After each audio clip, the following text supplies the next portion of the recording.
കേറുവാടാ.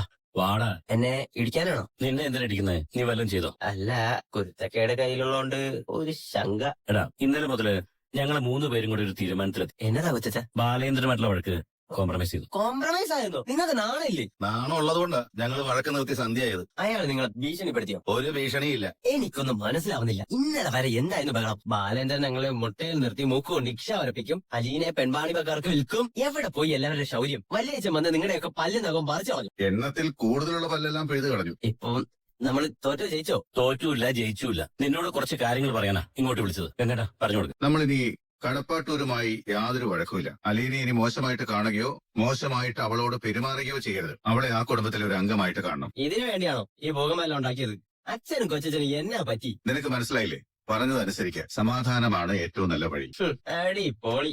പിന്നെ എന്തിനു വേണ്ടിയായിരുന്നു മാനപ്പാറ കത്തി, മെഷീൻ, കണ്ണും, ആസിഡ് ബൾബും? ഒന്ന് പോടാ. നീ ഞങ്ങൾ പറയുന്ന അങ്ങോട്ട് കേട്ടാ മതി. നിന്റെ ജോലി എന്തോന്നാ? പഠിച്ച് ജയിച്ച് എവിടെയെങ്കിലും എത്താൻ നോക്കുക. ഞങ്ങൾ പല കാര്യങ്ങളും ചെയ്യും. അതിനൊന്നും നീ തലയിടാൻ വരണ്ട. കൊളം കലക്കുകയും ചെയ്തു. മീൻ പിടിക്കാനും പറ്റിയില്ല. എന്നെ കൂടെ നാണം കെടുത്തി. ഞാൻ പോയേക്കുവാ. ഇല്ല, ഹോസ്പിറ്റലിൽ തന്നെയാ. കാണാനൊന്നും ഒരു പ്രശ്നവുമില്ല. നേരെ അങ്ങ് ചെന്നാ മതി. അവിടെ ആരെങ്കിലും കാണും. ഞാനേ കുറച്ച് കഴിഞ്ഞ് വിളിക്കാവേ. അമ്മ, ഉം. ഇവർക്കൊക്കെ എന്നതാ സംഭവിച്ചേ? എന്നാ സംഭവിച്ചു? വല്യച്ഛൻ വന്ന് എല്ലാം കലക്കി മറിച്ച് കളഞ്ഞു. നിന്നോട് എന്നതേലും പറഞ്ഞോ? കളം മൊത്തം മാറി. ഇപ്പൊ അച്ഛനും കൊച്ചനും ഒക്കെ ഉപദേശിക്കുന്നു അലീനെ ചേച്ചിയെ പോലെ കരുതണമെന്ന്. കടപ്പാട്ടൂരുകാരുമായി യാതൊരു വഴക്കവും ഇല്ല. എല്ലാം കോംപ്രമൈസ് ആയെന്നാ പറയുന്നത്. അപ്പോ രോഹിയും ബബിതയും നമ്മൾ ഇങ്ങോട്ട് വിളിച്ചോണ്ട് പോകുന്നതോ? വഴക്കെല്ലാം തീർന്നെന്ന്. ഇനി അവര് നാണം കെട്ടി തിരിച്ചു പോണം. നിനക്ക് ചോദിക്കാൻ മേലായിരുന്നു? പെങ്ങളെ ഈ നിലയിലാക്കിയവനോടും അവന്റെ മോളെന്നും പറഞ്ഞു വന്ന് ആ വീട് കയ്യേറി വെച്ചിരിക്കുന്നവളോടും ഒന്നും ചോദിക്കാനും പറയാനും ഇല്ലേന്ന്. ഞാൻ ചോദിച്ചു. കൊച്ചച്ഛൻ പോലും കംപ്ലീറ്റ് മാറിപ്പോയി അമ്മ. ഇന്നലെ കണ്ട ആളെയല്ല ഇന്ന്. സമാധാനത്തിനുള്ള നോബൽ സമ്മാനം ഉറപ്പിച്ച മട്ടില്ല. എങ്ങേട്ടനാ സകല പണി ഒപ്പിച്ചത്. ഞാൻ ശിവേട്ടനെ ഒന്ന് കാണട്ടെ. ചോദിച്ചിട്ടേ ഉള്ളൂ. എല്ലാരും നാണം കെടുത്താൻ വേണ്ടിയായിരുന്നു ഒന്ന്. അമ്മയ്ക്ക് അച്ഛനോട് ചോദിക്കാനുള്ള റൈറ്റ് ഉണ്ടല്ലോ. വഴക്ക് തീർന്നെങ്കിൽ രോഹിയും ബബിതയും കൊണ്ടുവിടാൻ പറയാം. അത് പറയണ്ട. അവര് രണ്ടുപേരും കുറച്ചു ദിവസം കൂടെ ഇവിടെ നിന്നോട്ടെ. അതെന്നാത്തിനാ? എനിക്കൊരു കമ്പനി വേണ്ടേ? ഫ്ലൈറ്റും പിടിച്ച് വന്നവരൊക്കെ നാളെ മറ്റന്നാളായിട്ട് തിരിച്ചു പോകും. പിന്നെ ഇവിടെ ആരുണ്ട്? ഓ, ആ ബബിത എപ്പോഴും ഫോണിലാണല്ലോ. എനിക്കതങ്ങോട്ട് തീരെ പിടിക്കുന്നില്ല. ഓ, രഞ്ജു അവളും അങ്ങനെയല്ലേ? അമ്മ ചെന്ന് അച്ഛനെ കണ്ട് കാര്യം പറ. ഇപ്പോഴത്തെ നമ്മുടെ മുഖ്യ പ്രശ്നം അതാണ്. നമ്മൾ അതും ഫേസ് ചെയ്തേ പറ്റൂ. അത് ശിവേട്ടാ, ഞാനൊന്നും ചോദിക്കാതിരുന്നത് നിങ്ങളെ ആരെ ശല്യപ്പെടുത്തുന്നല്ലോ എന്ന് വിചാരിച്ചാ. അത് നന്നായി. ഞങ്ങൾ നല്ല ടെൻഷനിലായിരുന്നു. ഇന്നലെ മെനിഞ്ഞാന്നുമായിട്ട് എന്നതാ സംഭവിച്ചേ? എന്താണെന്ന് ചോദിച്ചാ സംഭവിക്കാനുള്ളതെല്ലാം സംഭവിച്ചു. ഹരി പറഞ്ഞല്ലോ നിങ്ങള് ബാലേന്ദ്രനോട് അടിയറവ് പറഞ്ഞു. അവൻ അങ്ങനെയും വന്ന് പറഞ്ഞു. ആ, അങ്ങനെ തന്നെയാ പറഞ്ഞേ. അച്ഛനും കൊച്ചച്ഛനും വല്യച്ഛനും കൂടെ തോറ്റ് തുന്നം പാടിയെന്ന്. കവനെടുത്തി ഞങ്ങൾ അവനോട് അങ്ങനെയല്ല പറഞ്ഞത്. ഒരു താൽക്കാലിക വെടിനിർത്തൽ പ്രാബല്യത്തിൽ വന്നു എന്നാണ്. എന്തിനാ താൽക്കാലികം? സ്ഥിരമായിട്ട് അങ്ങനെ ആക്കിക്കോ. ആണുങ്ങളായാലേ കുറച്ചൊക്കെ പൗരുഷം വേണം. ഉള്ളത് തന്നെ കൂടുതലാണെന്ന് ഞങ്ങളുടെ അനുഭവം. ശിവേട്ടാ, നമ്മൾ എന്തിനാ ഇത്രയൊക്കെ ചെയ്തു വെച്ചേ? ഇങ്ങനെ സറണ്ടർ ആവാനാണോ? ഞാൻ ഒരാളെ വെറുത്തതാ. പിന്നെ അതിൽ ഒരു മാറ്റവും ഇല്ല. നീ ആരെയാ വെറുത്തത്? അലീനെയും ബാലേന്ദ്രനെയും. അത്രയല്ലേ ഉള്ളൂ. ഇനി വേണമെങ്കിൽ കുറച്ചുകൂടി വെറുത്തോ, നിനക്ക് തൃപ്തിയാവുന്നത് വരെ. നിങ്ങൾക്കാർക്കും ചോണയില്ലാഞ്ഞിട്ടാ. അല്ലെങ്കിലേ ബാലേന്ദ്രൻ ഇവിടെ വന്ന് മുട്ടുകുത്തിയനെ. കവനെടുത്തി ഞങ്ങൾ എല്ലാ വശങ്ങളും ആലോചിച്ച് നോക്കി. തമ്മിലടിച്ച് ചിതറിനേക്കാളും നല്ലത് ഒന്നിച്ച് നിൽക്കുന്നതാണെന്ന് മനസ്സിലായി. അലീനെ അവിടെ തന്നെ താമസിപ്പിക്കാൻ തീരുമാനിച്ചോ? എത്ര കാലം ഉണ്ടാവും അവിടെ? കല്യാണം കഴിപ്പിച്ച് വിടണ്ടേ? അപ്പൊ പോയിക്കോളൂല്ലോ. അവളുടെ കല്യാണം നടത്തി കൊടുക്കാനും തീരുമാനമായോ? പ്രായപൂർത്തിയായ ഒരു പെൺകുട്ടിയാ. അവക്കും ഒരു കല്യാണം കഴിക്കാനും കുടുംബമായിട്ട് ജീവിക്കാനും ഒക്കെ ആഗ്രഹം കാണുമല്ലോ. എന്നാ പിന്നെ സ്വന്തം മകന് തന്നെ അങ്ങ് കെട്ടിച്ചു കൊടുക്കാലോ. അതോടെ എല്ലാം പൂർത്തിയാവും. എനിക്ക് വിരോധമൊന്നുമില്ല. ബാലേന്ദ്രനും അലീനെ സമ്മതിക്കുമെന്നാണ് സംശയം. എന്ത് വർത്താനം ഈ പറയുന്നേ? ബാലേന്ദ്രനെ കണ്ടവളുമാരിൽ ജനിച്ച ആ അലവലാതിക്ക് നമ്മുടെ മനു താലി കിട്ടാനോ? അന്ന് ഞാൻ സൂയിസൈഡ് ചെയ്യും. ശിവേട്ടനില്ലാത്ത വാശി കമലെടുത്തേക്ക് എന്തിനാ? അവൻ എന്നെ ചൂലുകൊണ്ട് അടിച്ചിറക്കിയത് നിങ്ങൾ എല്ലാരും മറന്നോ? എന്റെ മകനിട്ട് കൊടുത്തല്ലോ അടിയും ചവിട്ടും ഒക്കെ. നിങ്ങൾ ആരെങ്കിലും അവനെ തടഞ്ഞോ? എന്നിട്ടിപ്പോ ഒരു കോംപ്രമൈസ് ഞാൻ സമ്മതിക്കത്തില്ല. സമ്മതിക്കാതെ കമലെടുത്ത് എന്ത് ചെയ്യാൻ പോവാ? നിന്റെ പെങ്ങളല്ലേ രാജീവേ വൈജ? എന്നിട്ട് നിനക്ക് എങ്ങനെ അവനോട് അവളോട് ക്ഷമിക്കാൻ കഴിയുന്നു? വൈജി ഓർത്തിട്ടാ ഞങ്ങൾ കോംപ്രമൈസ് ആയത്. ഓ, വൈജയെ കോർത്തു. അവൾ ഈ സ്ഥിതിയിലെത്താൻ ആരാ കാരണം? ആലോചിച്ച് നോക്കുമ്പോൾ എല്ലാം അവള് തന്നെ വരുത്തി വെച്ചത്. ആ കാർ ആക്സിഡന്റിന്റെ കാര്യം തന്നെ ഒന്ന് ചിന്തിച്ചു നോക്ക്. അവൾക്ക് ആ രാത്രി 1:30 മണിക്ക് വീട് വിട്ട് ഓടേണ്ട വല്ല കാര്യം ഉണ്ടായിരുന്നു? അവക്ക് അത്രയ്ക്ക് മനപ്രയാസം ഉണ്ടായിട്ടല്ലേ ശിവേട്ടാ? ശിവേട്ടൻ എന്നെ അത് കാണാത്തെ? അതുമാതിരി വർത്താനല്ലേ ബാലേന്ദ്രൻ അവളോട് പറഞ്ഞത്? ബാലേന്ദ്രൻ എന്താ പറഞ്ഞതെന്ന് നമുക്ക് ആർക്കും അറിയാമല്ല. അതിനുശേഷം വൈജ വാ തുറന്നിട്ടില്ല. ബാലേന്ദ്രൻ തന്നെ പറഞ്ഞല്ലോ അലീന വേണോ വൈജയന്തി വേണോ ഈ വീട്ടിലെന്ന് വൈജ ചോദിച്ചപ്പോ അലീന മതിയെന്ന് പറഞ്ഞെന്ന്. ബാലേന്ദ്രനോട് യുദ്ധത്തിന് പോയ വൈജ തോൽക്കത്തേ ഉള്ളൂന്ന് 100% മനസ്സിലാക്കിക്കൊണ്ട് കമലെടുത്തി. നിന്റെ ചെകിടത്തും പൊട്ടിച്ചല്ലോ ബാലേന്ദ്രൻ. അതും വാങ്ങിച്ച് സിംഗപ്പൂരിലേക്ക് വിമാനം കയറി പോയവനല്ലേ നീ? കമലയ്ക്ക് എന്താ ഇപ്പൊ വേണ്ടത്? എല്ലാരും കൂടെ അടിച്ചു തീരണോ? കുറെ നേരമായല്ലോ ചെറഞ്ഞിറങ്ങി നിൽക്കുന്നു. ഞാനാണ് ചൂലും വെച്ചുള്ള അടി കൊണ്ടത്. അതും എന്റെ ഭർത്താവിന്റെ മുമ്പിൽ വെച്ച്. അത് എന്തുകൊണ്ടാ? വല്ലവരുടെ വീട്ടിൽ അതിക്രമിച്ച് കയറി അവിടെയുള്ള പെൺകുട്ടിയെ വലിച്ചിറക്കി വണ്ടി കയറ്റി വല്ലയിടത്തും കൊണ്ടുപോയി തള്ളിയതിന് അല്ലെ? ബാലേന്ദ്രൻ ആയതുകൊണ്ട് അവിടെ കൊണ്ട് നിർത്തി. അവന് പകരം ഞാനായിരുന്നെങ്കിൽ ചൂലല്ല ചൂലിലെടുത്തേനെ. കേട്ടല്ലോ പറഞ്ഞത്, എന്നെ ചൂരിലെടുത്ത് അടിച്ചേനേന്ന്. ഓ, കേട്ടോണ്ട് നിക്കുന്നുണ്ടല്ലോ.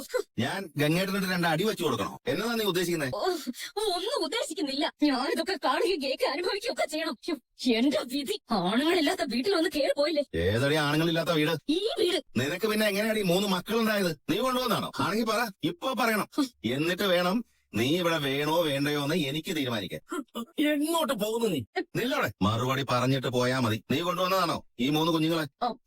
അല്ല, ആരാ അവരുടെ അച്ഛൻ? ഞാനാണോ രാമപുരത്തെ കേശവനാണോ? ശിവേട്ടനോ? ഈ ശിവേട്ടൻ എന്ന് പറഞ്ഞവൻ ആണാണോ അതോ പെണ്ണാണോ? ആണോ? ഒരെണ്ണം തന്നാലുണ്ടല്ലോ നിന്റെ കണ്ണും ചെവി അടച്ചു പോകും. ആണുങ്ങളെ തമ്മിൽ തെറ്റിക്കാൻ നടക്കുന്നു. ഓ അമ്മ എന്തിനാ ഈ വയ്യാത്ത പണിക്ക് പോകുന്നേ? 2 ചുവടെങ്കിലും നടക്കാൻ പറ്റുമോ നോക്കുവായിരുന്നടാ. ഒരു കൈത്താങ്ങില്ലാതെ പറ്റത്തില്ല. ഇന്നലെ നിന്നെ ഒരു മിന്നായം പോലെ കണ്ടതല്ലേ ഉള്ളൂ. ഞാൻ ഓർക്കുമായിരുന്നു ഈ വീട്ടിലെ ആ പറഞ്ഞവരല്ലേ എങ്ങോട്ട് പോയത്. ഇന്നലെ ഒറ്റ ഒന്നതേ കാണാനില്ലായിരുന്നു. രഞ്ജിനിയും ബബിതയും കമലയും മാത്രമുണ്ട് ഇവിടെ.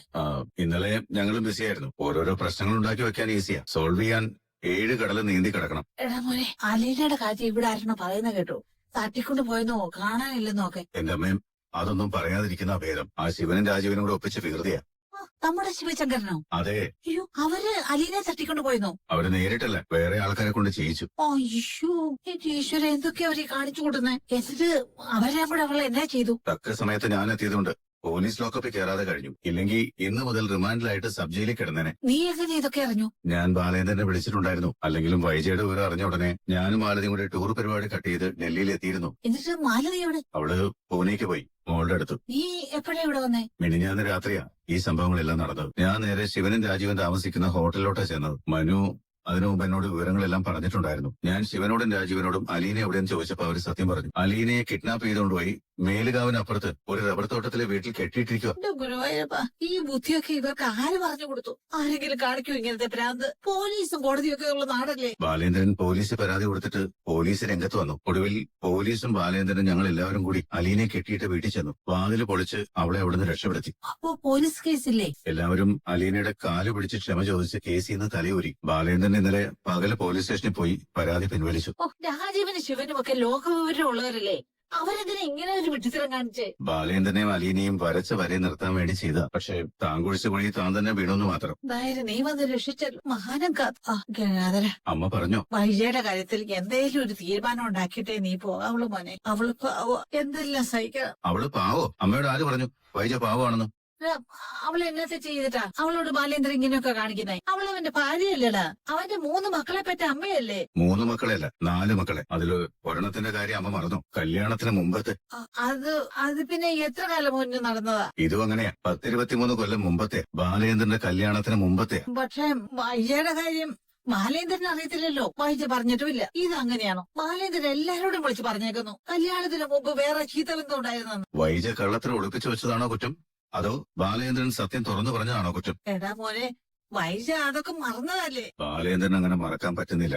എന്ത് ചെയ്യും? എന്നാലും വേറെ സ്ത്രീ പ്രസവിച്ച കുഞ്ഞിനെ എന്റെ മോളാണെന്ന് പറഞ്ഞ് വൈജയുടെ മുന്നിൽ കൊണ്ടുവന്ന് നിർത്തിയില്ലേ ബാലേന്ദ്രൻ? ആര് സഹിക്കോട്ടെ ഇത്? ഒരു ഭാര്യയും സഹിക്കത്തില്ല. വൈജ ബാലേന്ദ്രനോട് അങ്ങനെ ചെയ്തില്ലല്ലോ. അലീന നല്ല കുട്ടിയല്ലേ അമ്മേ? നല്ല പെരുമാറ്റം, എല്ലാവരോടും സ്നേഹം. ഒരു വീട് നോക്കാൻ അവളെക്കാൾ സാമർഥ്യം ആർക്കുണ്ട്? അവള് ബാലേന്ദ്രന്റെ മകളായി പോയതൊരു കുറ്റമാണോ? വൈജ വേറൊന്നും ആവശ്യപ്പെട്ടില്ലല്ലോ. എല്ലാം ക്ഷമിക്കാൻ അവള് തയ്യാറാ. അലീനെ അവിടെ കൺമുന്നിൽ നിന്ന് ഒന്ന് മാറ്റിയാൽ മാത്രം മതി. നേരെ മറിച്ച് വൈജ പ്രസവിച്ച മകൾ ഇപ്പോ കടപ്പാട്ടൂരെ വീട്ടിൽ ചെന്ന് ഈ വൈജയന്തിയാണ് എന്റെ അമ്മയെന്ന് പറഞ്ഞാലോ? വൈജയുടെ ഈ സർവ്വ കോലാഹലങ്ങളും പൊളിഞ്ഞില്ലേ അതോടെ? പറ, മറുപടി പറ. നടക്കാത്ത കാര്യം എന്നാത്തിനാ പറയുന്നേ? ആ കൊച്ചു മരിച്ചുപോയില്ലേ? മരിച്ചു പോയിട്ടില്ലെങ്കിലും ഇല്ലാവചനം പറയല്ലേ ഗംഗാധര. എന്നാൽ അമ്മ മനസ്സിലാക്കി വെച്ചോ, ഞാൻ പറഞ്ഞത് കടങ്കഥയൊന്നുമല്ല. ആ കുഞ്ഞ് അന്ന് മരിച്ചു പോയിട്ടില്ല, സത്യമാണ് പറയുന്നത്. ഗംഗാധര, അവള് ജീവിച്ചിരിപ്പുണ്ട്. ഇനി ഇതിന്റെ മറുവശം കൂടി പറയാം. വൈജ ഒരുത്തിനെ പ്രേമിച്ച് അവന്റെ കൂടെ കുറച്ചുനാൾ ഒന്നിച്ച് ജീവിച്ചെന്നും ഗർഭിണിയായെന്നും ഒരു പെൺകുഞ്ഞിനെ പ്രസവിച്ചു എന്നും ഒരാൾ കൂടി അറിഞ്ഞു വെച്ചിട്ടുണ്ട്. ബാലേന്ദ്രൻ അതറിഞ്ഞ ശേഷമാ അവന്റെ വൈജയോടുള്ള പെരുമാറ്റത്തിൽ ചേഞ്ച് വന്നത്. അതറിഞ്ഞിട്ടാ അവന് ഹാർട്ട് അറ്റാക്ക് വന്ന് ഹോസ്പിറ്റലിൽ പോയത്. ഒറ്റ രാത്രി കൊണ്ടാ എല്ലാം തലകീഴായി മറിഞ്ഞത്. എനിക്ക് പരിചയമില്ലാത്ത ഒരാൾ പാലാരി വട്ടത്തുനിന്ന് ഫോൺ വിളിച്ച് നിന്നെ അന്വേഷിച്ചു. ഇത് വേറെന്തോ കള്ളക്കളിയാ. ജീവിച്ചിരിപ്പുണ്ടോന്ന് അറിയാൻ ഒരു ഞാൻ അവളെ കല്യാണം കഴിച്ച ശേഷം വീട്ടുകാരെ കുഞ്ഞിനെ ഏൽപ്പിച്ചിരുന്ന സ്ഥലത്ത് നിന്ന് മാറ്റി. എങ്ങോട്ട് മാറ്റി?